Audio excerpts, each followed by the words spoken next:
Assalamualaikum, saya Cikgu Nur Hayati iaitu guru pemulihan khas di SK Taman Johor Jaya 1. Okey, sebagai guru pemulihan saya salah satunya lah di sekolah tersebut. Okey. Soalan temu bual yang pertama adalah bagaimana pelaksanaan program pemulihan di sekolah lah. Okey. Program pemulihan di SK Taman Johor Jaya 1 dilaksanakan melalui yang pertama pemilihan murid. Okey, murid dipilih berdasarkan data PBD, pentaksiran berasaskan bilik darjah akhir pada sesi persekolahan, di mana murid yang mendapat TP1 dan TP2 dalam subjek Bahasa Melayu dan Matematik akan dipilih dan dibuat saringan pemulihan. Selepas saringan pemulihan, murid yang layak akan dimasukkanlah ke dalam kelas pemulihan. Okey. Yang kedua, penjadualan program pemulihan. Okey.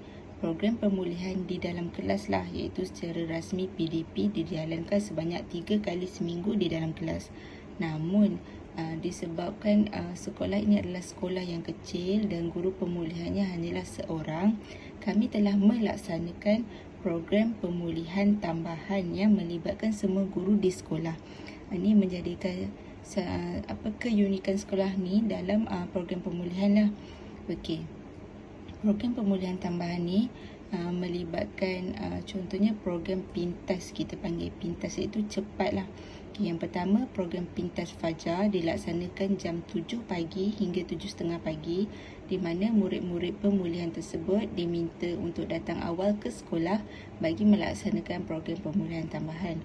Hal ini dijalankan secara rasmi, di mana surat rasmi dan surat kebenaran telah diserahkan kepada ibu bapa lah. Jadi ibu bapa yang bersetuju sahaja terhadap anak mereka akan menjalani program pintas fajar. Okay, yang kedua adalah program pintas perhimpunan, di mana murid pemulihan dipilih secara bergilir untuk membacakan teks ringkas semasa lepas perhimpunan sekolah dijalankan. Okey, yang ketiga adalah pintas kokoh, di mana murid tahap 2 yang masih lagi menjadi murid pemulihan akan diambil untuk melaksanakan program pemulihan lah, iaitu murid tidak terlibat dengan aktiviti kokoh untuk 30 minit yang pertama. Okey, yang seterusnya adalah pintas malam, di mana murid pemulihan juga yang mendapat kebenaran ibu bapa untuk hadir ke sekolah jam 8 malam hingga 9.30 malam untuk melaksanakan program pemulihan. Okey. Pengisian program pemulihan tambahan ini adalah bertujuan untuk membaiki dan memberi latihan tambahan kepada kemahiran menulis, membaca dan mengira murid dalam kumpulan yang lebih kecil, supaya guru dapat fokus pada masalah murid dengan lebih teliti. Okey, selain daripada program pintas fajar, kami juga ada program klinik membaca yang melibatkan murid tahap 1, di mana murid tahap 1 akan balik sekolah jam 12.10 tengah hari. Tetapi murid pemulihan yang terpilih dan mendapat kebenaran ibu bapa akan menjalani klinik membaca jam 12.10 tengah hari sehingga 12.40 tengah hari, di mana ia hanya fokus kepada kemahiran membaca murid juga dalam kumpulan yang lebih kecil. Okey. Pelaksanaan kita boleh panggil tutor ataupun one to one adalah lebih berkesanlah berbanding pengajaran kelas pemulihan dalam kelas yang besar dan hanya melibatkan satu guru sahaja. Okey, seterusnya kekuatan program. Okey.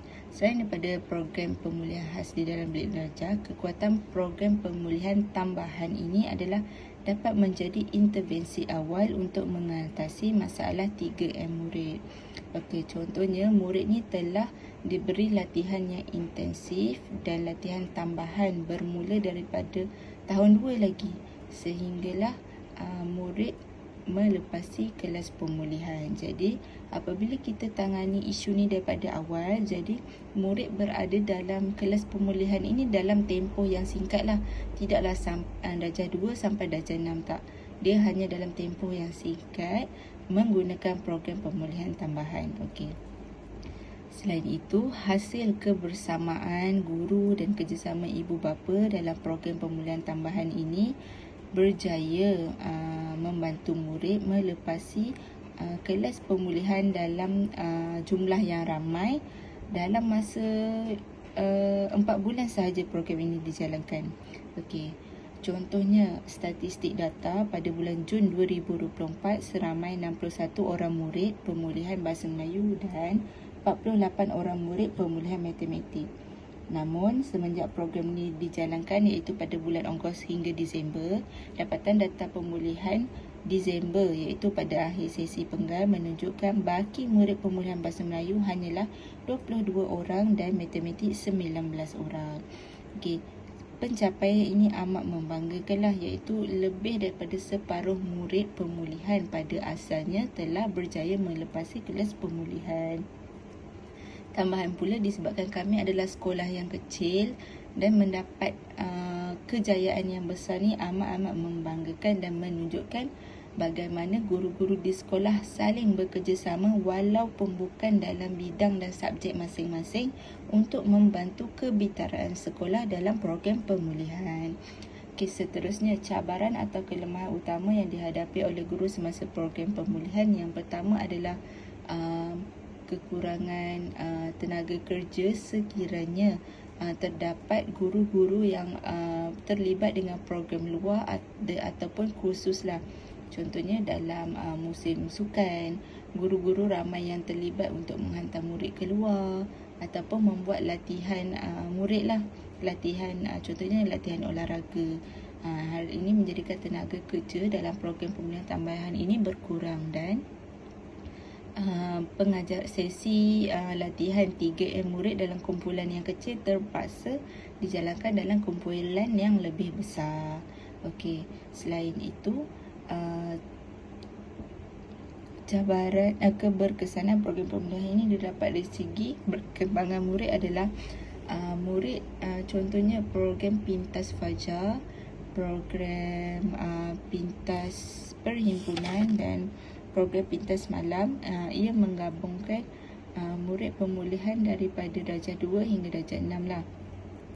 Okey, keberkesanan ini adalah apabila murid pemulihan sendiri yang telah lebih mahir sedikit daripada rakan masing-masing bekerjasama untuk membantu rakan lain dalam menyiapkan latihan ataupun menyimak bacaan sekiranya guru menyimak bacaan murid yang lain.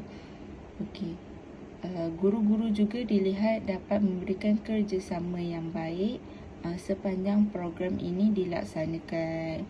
Selain itu, pentadbir sekolah juga memainkan peranan yang pentinglah dalam usaha menyokong program pemulihan tambahan ini. Okey, ibu bapa juga dilihat lebih bersemangat dan selalu kontak dengan cikgu untuk mengetahui perkembangan anak-anak mereka. Ibu bapa juga yang dibekalkan dengan modul bacaan di rumah lah dilihat memberikan kerjasama iaitu menyimak bacaan murid di rumah di samping guru menyimak di sekolah. Okey, soalan yang terakhir, cadangan penambahbaikan pelaksanaan program pemulihan adalah meneruskanlah program pemulihan tambahan ini kerana dilihat impak yang sangat baiklah kepada murid. Okey, selain itu boleh juga menyediakan aktiviti yang lebih banyak untuk murid-murid pemulihan. Contohnya penggunaan kad fonik, penggunaan permainan bahasa dan untuk menambahkan minat dan menjadikan sesi program pemulihan ini lebih menarik. Okay, sekian itu sahaja daripada saya. Terima kasih.